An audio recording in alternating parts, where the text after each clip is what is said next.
അപ്പോൾ ഡെന്റിസ്റ്റ് ഒരു career option ആയിട്ട് സെലക്ട് ചെയ്യാൻ പ്ലാൻ ഉള്ളവർക്കും ഒക്കെ വേണ്ടിയിട്ടുള്ള ഒരു വീഡിയോ ആണ്.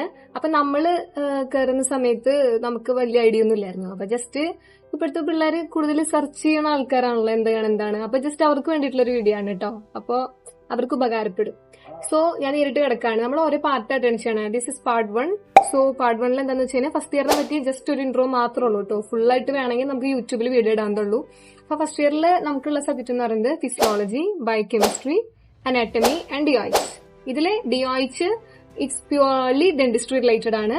അത് മാത്രമാണ് ഫസ്റ്റ് ഇയറിൽ നമുക്ക് അത്രയും പ്യുവർ ഡെന്റിസ്ട്രി വരുന്നത്. ഡിയോയിച്ച് എന്ന് പറയുന്നത് ഡെന്റൽ അനാറ്റമി ആൻഡ് ഹിസ്റ്റോളജി ആണ്. ഡെന്റൽ അനാറ്റമിയിലും ഹിസ്റ്റോളജിയിലും തിയറി ഉണ്ട്, പ്രാക്ടിക്കൽസും ഉണ്ട്. ഡെന്റൽ അനാറ്റമിയിൽ നമുക്ക് കൂടുതൽ പ്രാക്ടിക്കലില് കാർവിംഗ്, ടൂത്ത് കാർവിംഗ് കാര്യങ്ങളൊക്കെ ഉണ്ട്. ടൂത്ത് കാർവിംഗ് എന്ന് പറയുന്നത് നമ്മളൊരു വാക്സ് ബ്ലോക്കിൽ ടൂത്തുകൾ കാർവ് ചെയ്യണം. അതായത് ജസ്റ്റ് ആ പല്ലിന്റെ രൂപത്തിൽ എടുക്കണം, അതാണ് ഞാൻ ഉദ്ദേശിച്ചത്. പിന്നെ ഹിസ്റ്റോളജി, ഓറൽ ഹിസ്റ്റോളജി എന്ന് പറയുന്നത് നമുക്ക് പ്രാക്ടിക്കൽസ് സ്ലൈഡ് ഉണ്ട്, മീൻസ് മൈക്രോസ്കോപ്പിൽ കൂടെ നോക്കാനുള്ള അങ്ങനത്തെ. നിങ്ങൾക്ക് അത് കൂടുതൽ പറഞ്ഞാൽ മനസ്സിലാവില്ല. പിന്നെ നമുക്കിങ്ങനെ ഡയഗ്രാംസ് വരയ്ക്കാൻ അങ്ങനത്തെ കുറച്ച് കാര്യങ്ങളൊക്കെ ഉണ്ട്. നമുക്ക് കുറച്ചുകൂടെ ഇതിൽ കയറുമ്പോൾ മനസ്സിലാവും.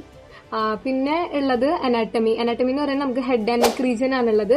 അതും ഇതേപോലെ തിയറിയും പ്രാക്ടിക്കൽസും ഉണ്ട്. പ്രാക്ടിക്കൽസിൽ ഡിസെക്ഷൻ കാര്യങ്ങൾ ഒക്കെ ഉണ്ട്. നമ്മൾ ഈ സിനിമയിലൊക്കെ കാണുന്ന പോലെ മീൻസ് കടാവർ, ഇത് ഡെഡ് ബോഡി, കടാവർ എന്നാണ് പറയാം. അപ്പൊ കടാവറിൽ നമ്മൾ ഡിസെക്ട് ചെയ്ത് പഠിക്കണം, അങ്ങനത്തെ കാര്യങ്ങളുണ്ട്. അപ്പൊ അതിന്റെ എക്സാംസ് കാര്യങ്ങളുണ്ട്. നെക്സ്റ്റ് വന്ന് ഫിസിയോളജിയാണ്. ഫിസിയോളജി എന്ന് പറയുന്നത് നമുക്ക് പ്രാക്ടിക്കൽസും ഉണ്ട്, തിയറിയും ഉണ്ട്. തിയറിയിൽ കുറച്ച് നമുക്ക് ഫെമിലർ ആയിട്ടുള്ള കാര്യങ്ങളൊക്കെ തന്നെയാണ്. കുറച്ച് പുതിയ പുതിയ കാര്യങ്ങളുണ്ട്, എന്നാലും ഇറ്റ്സ് ഓക്കെ. അപ്പോ പ്രാക്ടിക്കൽ എന്ന് പറയുന്നത് നമുക്ക് എച്ച് ബി നോക്കാനുണ്ട്. അതുപോലെ അങ്ങനത്തെ റിലേറ്റഡ് കുറച്ച് പ്രാക്ടിക്കൽസ് കാര്യങ്ങളൊക്കെ ഉണ്ട്. രസമാണ്, നമ്മൾ ബ്ലഡ് എടുക്കല് അങ്ങനത്തെ കാര്യങ്ങളൊക്കെ ആണ്, കുഴപ്പമില്ല. പിന്നെ ബയോകെമിസ്ട്രി എന്ന് പറയുമ്പോൾ ബയോകെമിസ്ട്രിയിലെ യൂറിൻ അനാലിസിസ് അങ്ങനത്തെ കുറച്ച് പ്രാക്ടിക്കൽസ് ഒക്കെയാണ് കേട്ടോ. ഫസ്റ്റ് ഇയറിലെ പ്രാക്ടിക്കൽസ് ഒക്കെ ഓക്കെയാണ്, കുഴപ്പമൊന്നുമില്ല. ഇതാണ് നമുക്ക് എക്സാം റിലേറ്റഡ് വരുന്നത്. അല്ലാതെ എക്സാം റിലേറ്റഡ് അല്ലാതെ നമുക്ക് സെക്കൻഡ് ഇയറിലും തേർഡ് ഇയറിലൊക്കെ വരുന്ന ഡെന്റിസ്ട്രി റിലേറ്റഡ് ആയിട്ടുള്ള പ്രാക്ടിക്കൽസ് ഉണ്ട് കേട്ടോ.